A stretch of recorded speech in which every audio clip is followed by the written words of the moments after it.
Hello. I can't tell you how many times I was approached with a question.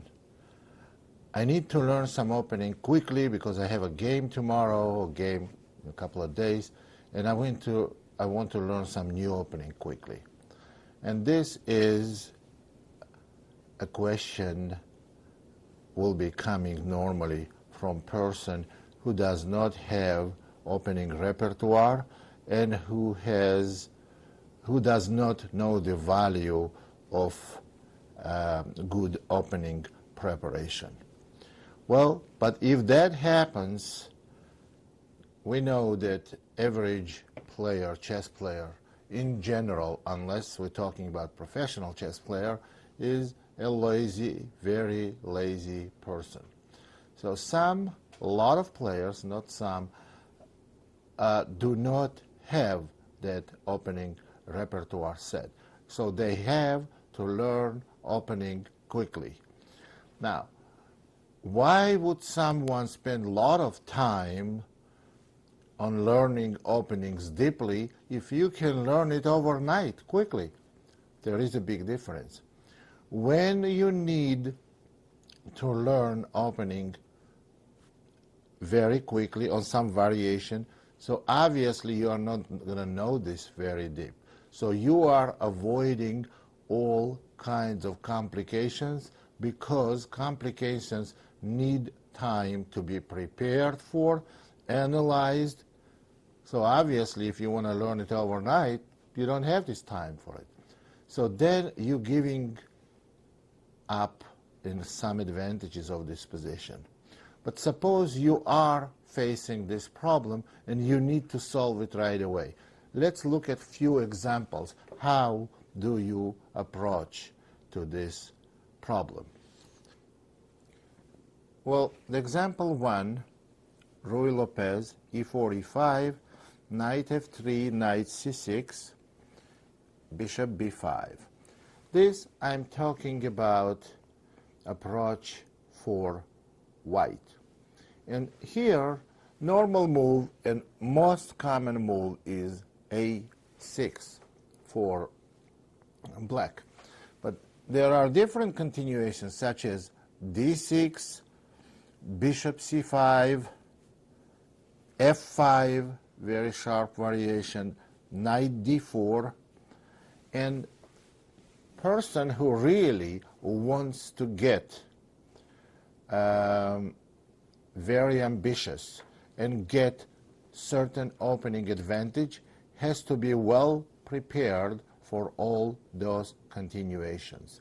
Now we're going to talk about these people an ambitious approach on the other tape, but right now we are talking about some easy way out of the opening to have comfortable position and to stay away from all kinds of trouble. On a6, the first and simple way to play this position is bishop takes knight, bishop takes c6, and after d takes c6, simply to go d3. Now, playing this way, you forfeited your rights for getting opening advantage. So now you are not in any kind of danger and you are not going to be for some time, but so is black. Now you're playing white and you didn't get advantage. So you lost the privilege of the first move. Well, if you play like this, so you got out of the opening, that's okay approach. It's if your opening knowledge is very poor. On the other hand, if you go bishop a4, your opponent goes knight f6. Now, second case, you castle. This is the most recommended move. And here, your opponent has more options than normal bishop e7 move. If they play bishop e7, well, you don't have to know much about this opening to play rook e1, followed by c3 and followed by d4. But what happens now is your opponent plays knight takes e4, so-called opening variation of Ruy Lopez. Now, in order to get some kind of an advantage here, you have to know a lot of theory, you have to follow theory, and you have your own analysis in it, and you have to fill the position correctly.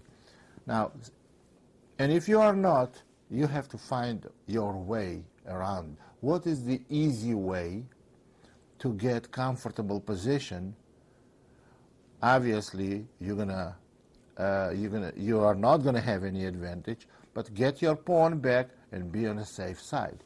So you can go simply rook to e1, and now you should expect your opponent to play knight c5, and then you're gonna play knight takes e5, knight takes e5, rook takes e5 check, and bishop e7. So here we are with equal material and equal position. Well, you probably should go bishop b3, and black can take on b3, pawn takes, and black castles. Both sides are out of danger, and again, this is easy way out. So you should look for approach. The approach you should look for is like easy way out of it. That's not the way I would ever recommend to play any kind of opening. But if you have to, my way to recommend is to do extensive analysis, a great preparation, but in case you get you don't have this preparation and you just want to start a game from middle game, and most of the time it's going to be equal middle game or inferior, you should not count on any kind of advantage. So let's look at few other ways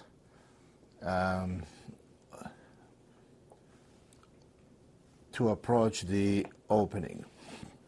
Okay, let's look at the same Ruy Lopez, and we will look at f5 move. Now this is a very sharp variation for black. Now if white plays correctly, they're gonna get certain advantage.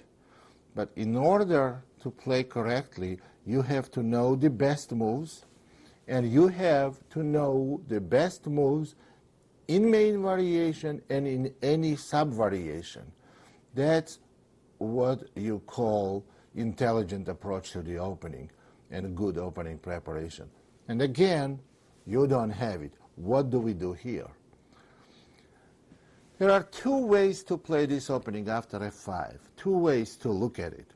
One way, we can learn only one variation where white sacrifices a minor piece and position gets very sharp. But we talked about those kind of positions where you go to sharp those kind of players who want to go to sharp position no matter what the cost is, and cost sometimes may be very high. So you go to very sharp position or very quiet position, or you play the best move in the position. Okay, here is what we're talking about. d4 is the sharpest move in this position.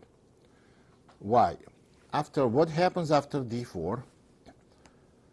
Pawn takes on e4 for black. White plays knight takes e5. Black plays knight takes e5. And d takes e. Now, this is extremely sharp variation for white, but you can have minimum knowledge and play it. Minimum knowledge. Only knowledge you have to have. The reason why this variation also sharp is because black plays c6 and white must sacrifice that bishop on b5. White cannot move that bishop. For instance, if bishop just moves back, then white has bad game. After queen a5 check, that's another case of violation of main principles. Black takes queen out in the early stage, but that is okay because there is a concrete reason behind it. And after knight c3, queen takes to e5, followed by d5 for black, and white has bad position. So, which means white cannot move the bishop. Then white should play knight c3, c takes b, and knight takes e4. It looks like white has nothing for a piece, but white has one pawn and black has extreme difficulties developing the pieces. This variation is known in theory as very sharp, was known for a long time, and now it's known that is bad variation for white because they found a way for black to defend successfully. So main move is d5, e takes the en passant, and knight f6. But we don't want to go through all these variations because that's not the purpose of our lecture today. So now let's go back to position where black played f5.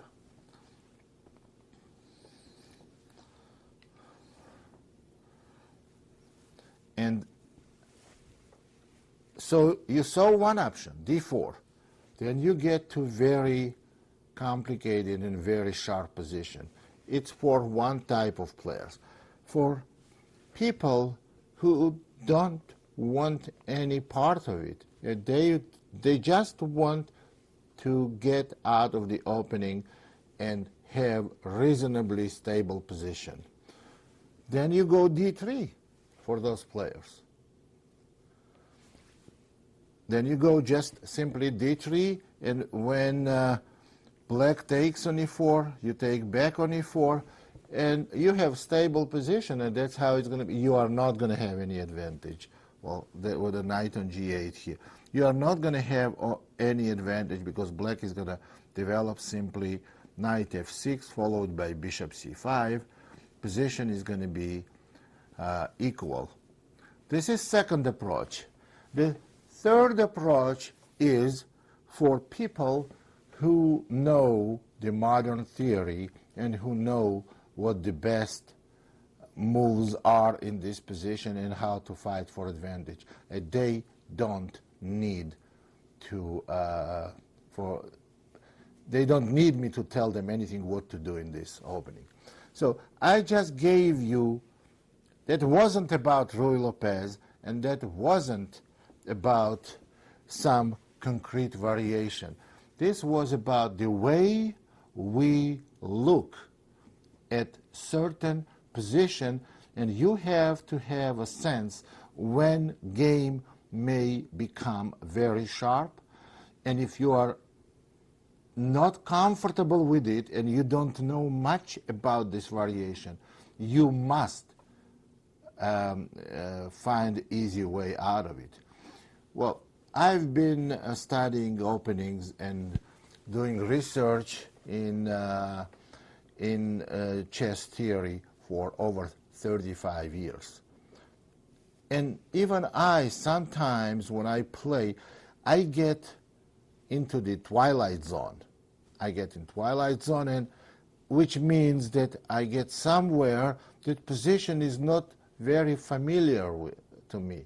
And I don't, well then obviously I take the easy way out. I stay away from complications because it's not going to be the fair battle.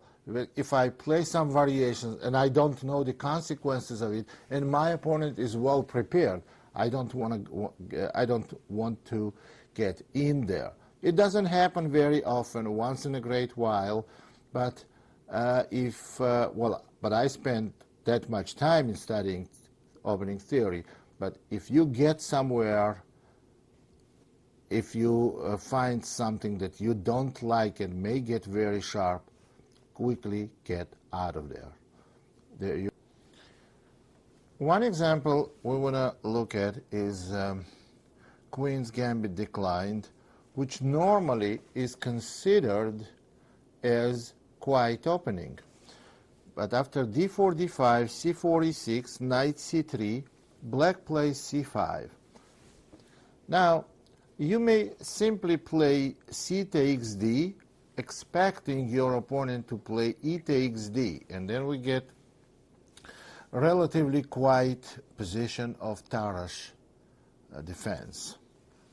But when you play c takes d, and I don't recommend you to play this move, even though this is the best move for white. The reason why I will not recommend you, actually I should say I will not recommend you if you don't know all the consequences and exactly how to play this position. You have to either play it 100% accurately or not play it at all. After c takes d, your opponent may play c takes d. Now, whether you want it or not, you are in the middle of very sharp position that requires very precise play from white. Queen takes d4, knight c6, attacking white's queen, and obviously queen has to move, since if pawn takes knight, black will take white's queen. So in this position, queen is going back to d1, black plays e takes d, and best move for white is queen takes d5. Now, we talked about it on our other tapes that it's not a good idea to develop your queen in early stage. In this position, we did not just develop the queen in early stage for white. We made 3 moves with this queen. After queen takes d5, black will play bishop d7. This position still favors white, but then you have to learn a lot of sub-variations, how to continues, because if white does not play correctly, they can quickly get in trouble. Let me give you a quick example. Knight f3, knight f6, queen d1. I'm making so far the best moves for white. Now black plays bishop c5, e3, queen e7, bishop e2, and now black castles long. And when you castle with white, black can go g5. Now here black is trying quickly organize attack on your king, and if you don't defend correctly, you may be in a very, very difficult situation. So 2 choices you have: either learn it to details or don't enter it at all. So that's why the second option I would recommend, what you're going to do when this happens, and if you don't want to enter it. It's again all this tape and all these ideas I'm developing it for you lazy players, and we have a lot of you here. d4, d5, c4, e6, knight c3, c5. So then you immediately you realize that you may get into very sharp position and immediately have to change the phase of the game. So then you should play e3. Now there is nothing black can do to enter very sharp and complicated opening. So what they will have to do, knight c6, knight f3, knight f6.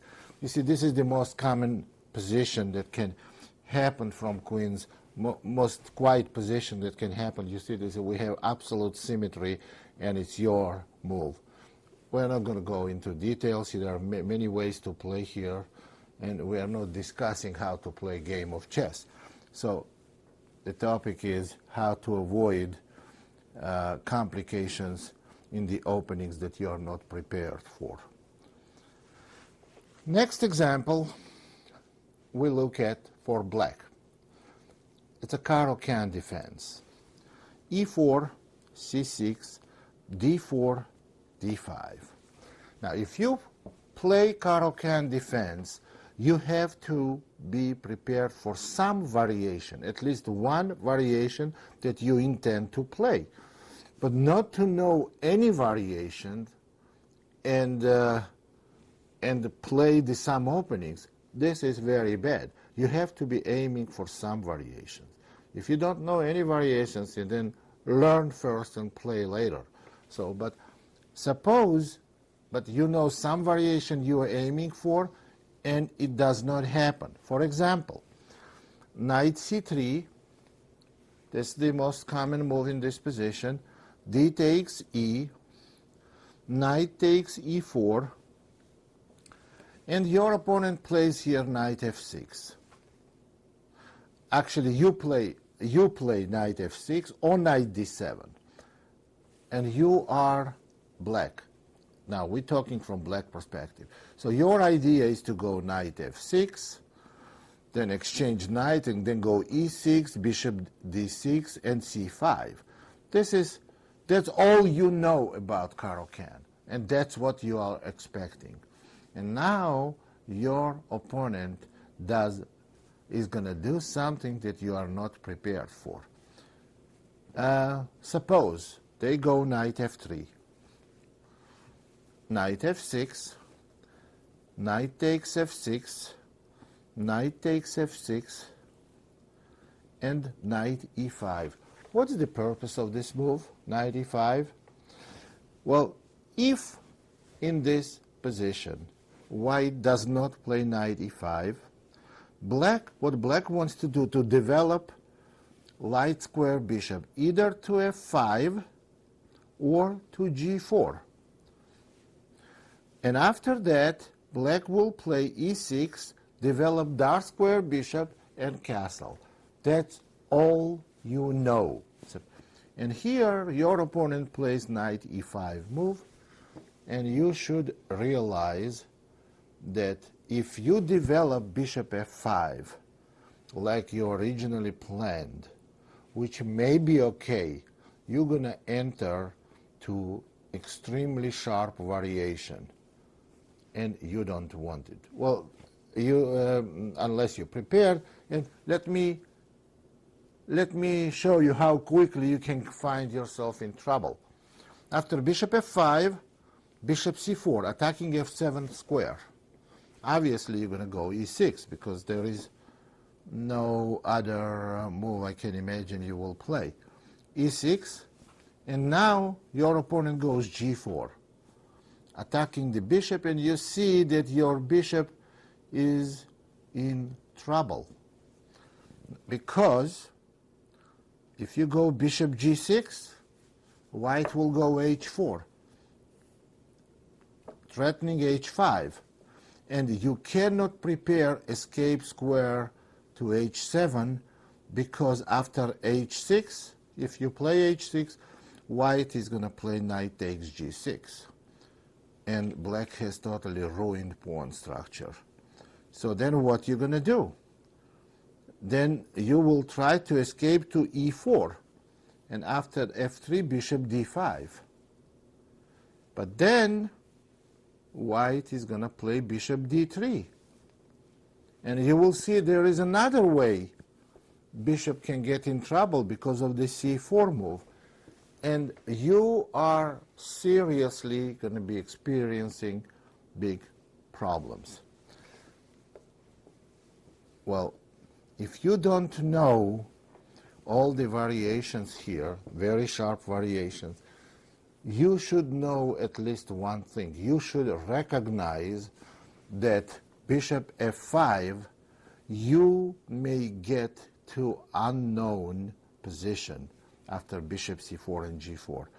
Because if you don't notice that, then no one can help you. Then you're going to find yourself there, and you are on your own.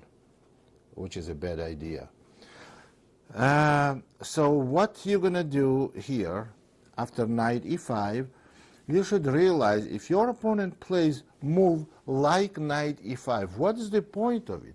Knight is already developed. He has other pieces to develop, white, and he plays instead developed piece. That doesn't make sense, but there is a reason behind it. The reason is that it aimed against bishop f5, bishop c4. That's what we just looked at on i6 g4.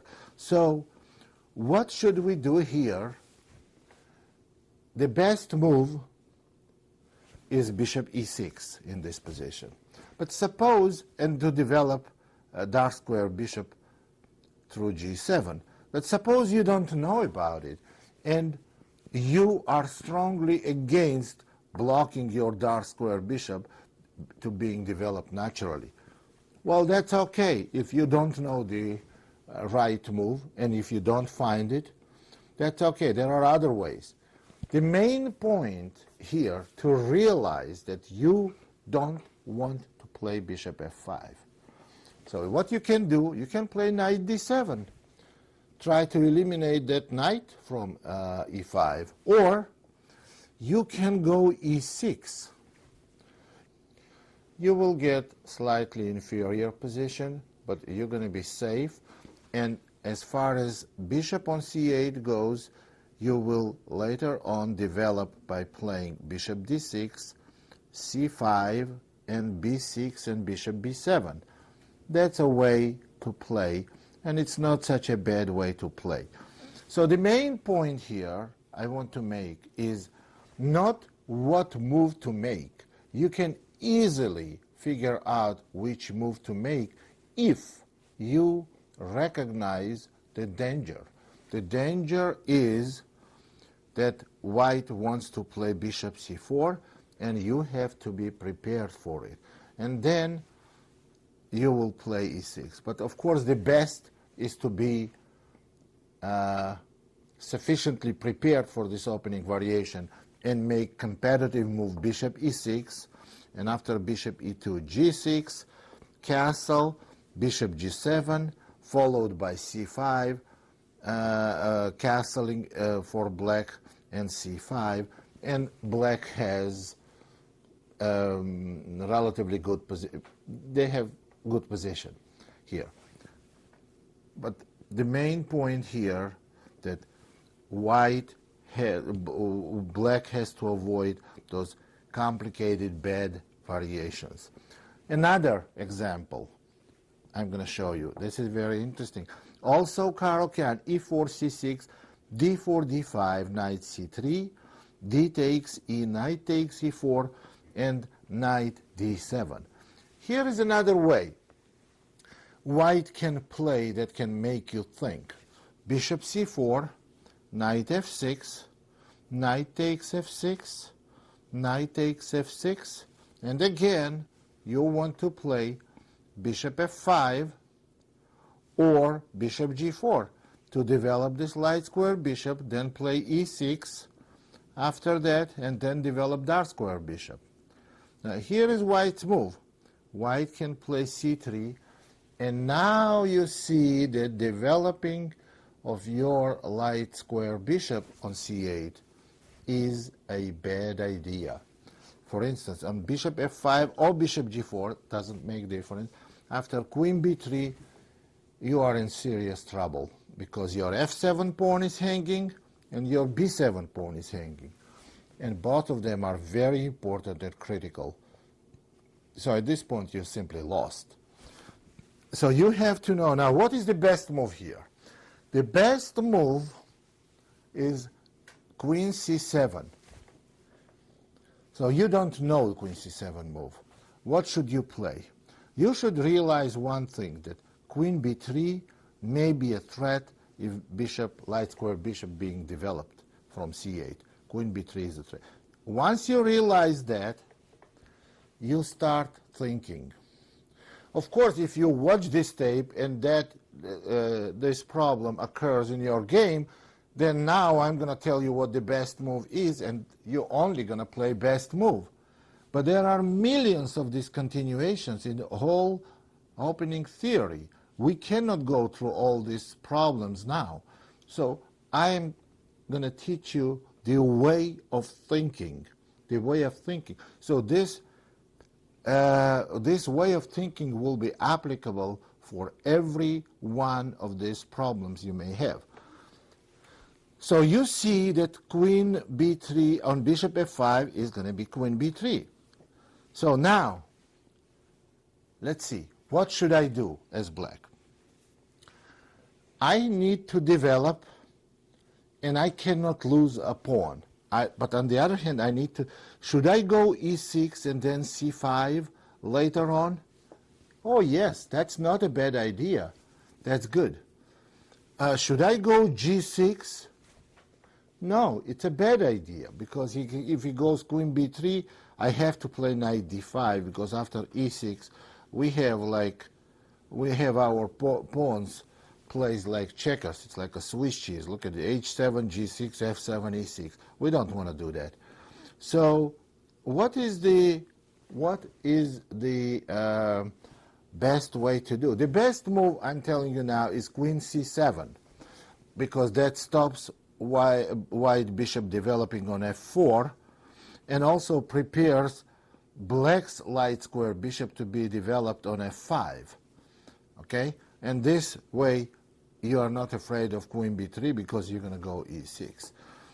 Now, if white does play queen b3, now you're going to go e6. And now queen on b3 is not placed too well, because later on, after black develops bishop on d6, you may go b5 with a tempo, and then a6 and c5. Queen on b3 has nothing to do here. Queen should go to b3 if it produces instant results. So after queen c7, queen b3, it's kind of pointless move. So that's how you think about it. So you know, once white plays c3, you realize that bishop f5 is bad because of queen b3, and you take it from then, and you use your best judgment. So basically, any time you get to some unknown territory, you have to avoid complications, because your best judgment is never going to be as good as home preparation of your opponent, and is never going to be as good as theoretical analysis, as modern theory. So you have to stay away from it and use your best judgment, and combination of these things will keep you out of trouble until you learn the opening. It cannot keep you out of trouble forever. So eventually you have to learn the opening. So let's go back to another position. Now we're going to look for white. English opening, pawn c4. Now suppose you are a c4 player, and what you want to do is to play c4, knight c3, g3, bishop g2, and e4, or knight f3 and d3, to stay from all kinds of trouble and then castle. I don't want to enter any complicated variations. It's not that easy. If that was easy, then we would never have had modern theory. So suppose you go c4. Now there are many moves your opponent can play. They can go e6. And now you see, after knight c3, d5, and now you cannot go g3. Because if you go g3 after d4, your knight probably has to go back to b1, because after knight e4, you're just simply going to lose a piece. f5.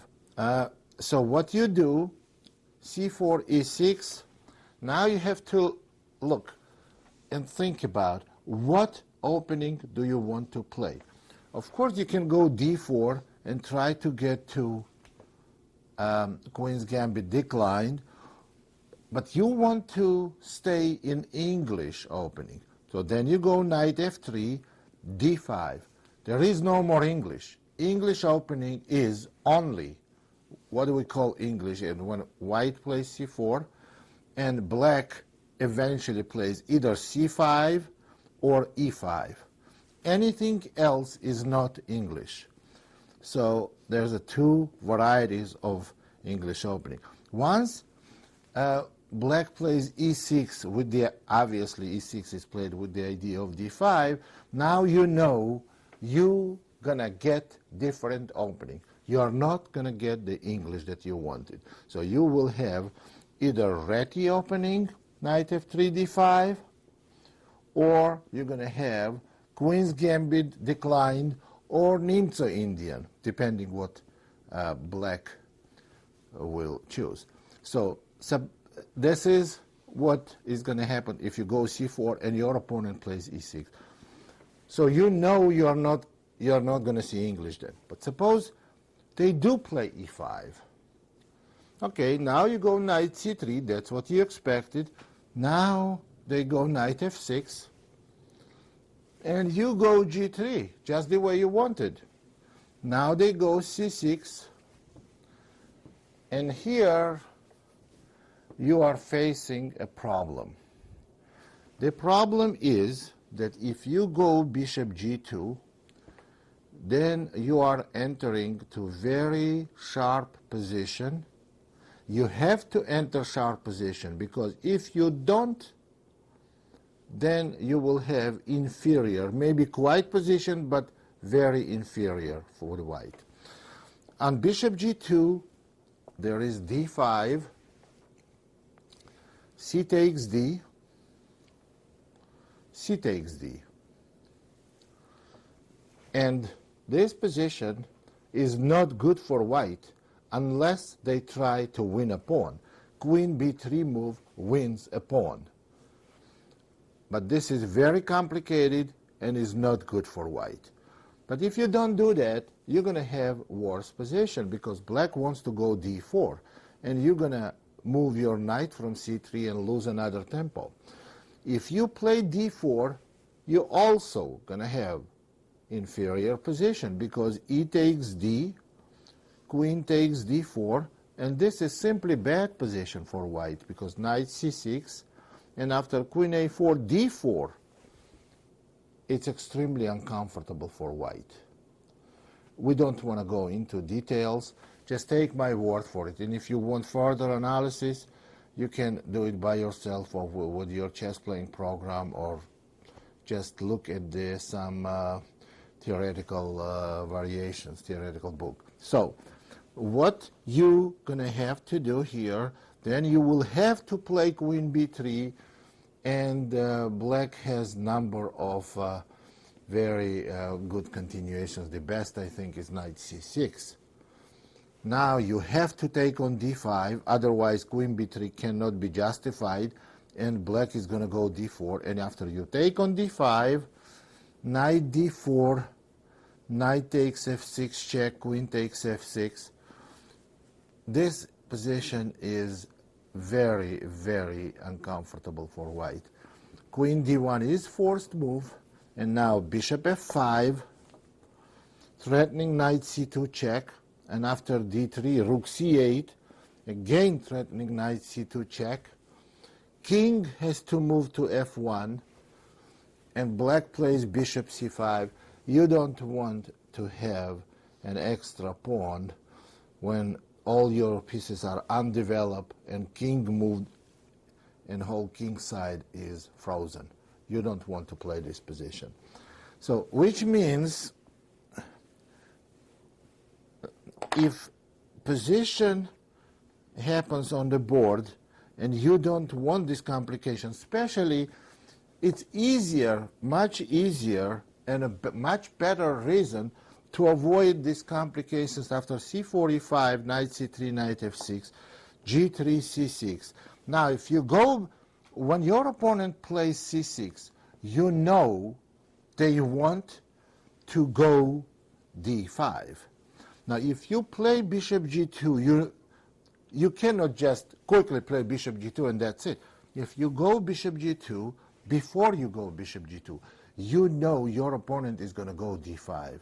And then what do you have in mind? From here, you think, if I go bishop g2, he's going to go d5. What am I going to do then? I don't like this position. So, okay, then you have to find easy way out of it. Try to keep small advantage if you can. If you cannot, then at least get out of the complications. One move, and the best move in this position, is knight f3. Now this way I'm preventing black to go d5 because e5 pawn hangs. And if he goes e4, I may go knight d4, and after d5 I may take on d5 and play bishop g2. At least this is going to be simple position. At least I'm not in danger. And the other way to play this position, you have to make sure that black doesn't go d5 and totally dominate the center. The other move you can make in this position is to go d4, and after ed, queen takes d4, and on d5, cd, or bishop g2 simply. This is acceptable position, quiet position, maybe even with a slight advantage for white. And there is a third way. Third way is it is little unorthodox way to play this position. It's queen a4. You see, this is a little bit weird looking move. This way you stop d5 because after cd, black cannot recapture cd because of the c pawn being pinned. So this is the third way. But you have to keep in mind that you cannot let black play d5 and they just be in charge of a center here. So knight f3 is one way, d4 is the other way, queen a4 is the third way. Unless you go bishop g2 and allow d5 and go for this complicated variation. As far as I know, it's not good for white. If you have different opinion and you enter it purposely, then good luck to you, but that's not something I would recommend. So what you do is you have to realize that there is a danger to get to unknown position, complicated position, and you know that you are inferior there, because you are not prepared and your opponent is prepared. So that should ring the bell. So that's another case. Well, let's look at another English. c4, c5. Okay, now as I said, I want to play knight c3, g3, bishop g2, knight f3, and castle. That's very nice, if I can do all this. And most of the time, you can do all this. But there are cases where you have to do whatever you want to do very carefully. Knight c3, knight c6. Suppose you go g3. And your opponent goes knight f6. Or even e6. Well, knight f6 is fine. Bishop g2. They go e6. Now knight f3, and they go d5. Now you know what you're going to do. Suppose you have to take. You don't want a castle because you're going to have inferior position. After d4, probably your best square is to go to b1.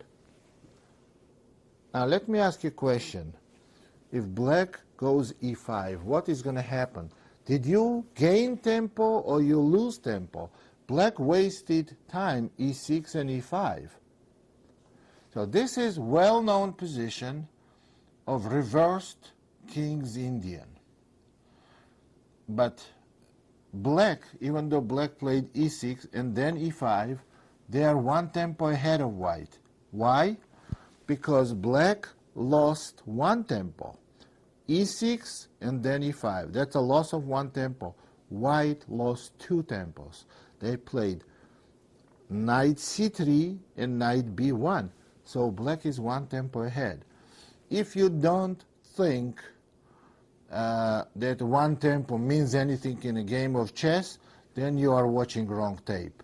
So that's why I will recommend after C4, C5, knight C3, knight C6, G3, knight F6, bishop G2, E6, knight F3, and your opponent goes D5.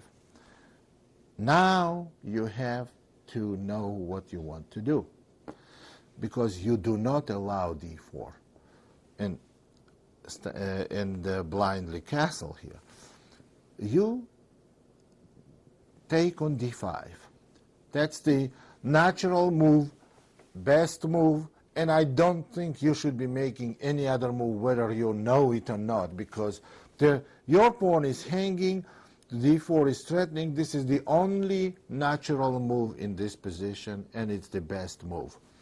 C takes D, and now black has two continuations. Pawn takes D5, and knight takes D5. Now, knight takes D5, we are not going to discuss. The reason is because you can simply castle and go on with the plan you wanted to play anyway. Unless you want to make a best move here, which is D4. But that's a matter of preparation again. If you are prepared for it, you're going to play it. And if you are not prepared, you are okay anyway. So there is no danger in picture. So D4 is the best move. So whether you play D4 or not, you're going to be okay in either case. But if your opponent takes with a pawn, he reinstates positional threat of D4, after which you're going to be in a bad position, in inferior position. So now you have to go D4, and you're going to find yourself in a Tarrasch defense. That's a very famous opening, Tarrasch defense, and you have to deal with it. You have to play this opening, which is okay. You don't need to know too much. As I said, you may not know well opening chess opening theory, but you have to have some basis, something you have to know. If you play D4, you absolutely must know something about Tarrasch. That is, possibly black is going to get eventually isolated pawn, and how you're going to play. This is the normal way of playing Tarrasch. So, and how you're going to play this position. Well, that's something you have to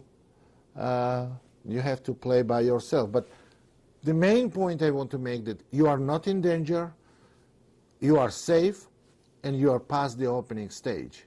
Now, the difference between passing the opening stage this way and with very fundamental knowledge of modern theory is when you know openings very well, that means you guaranteed to get middle game position that you will have clear plan in, because opening should be a window to the middle game, and you're guaranteed to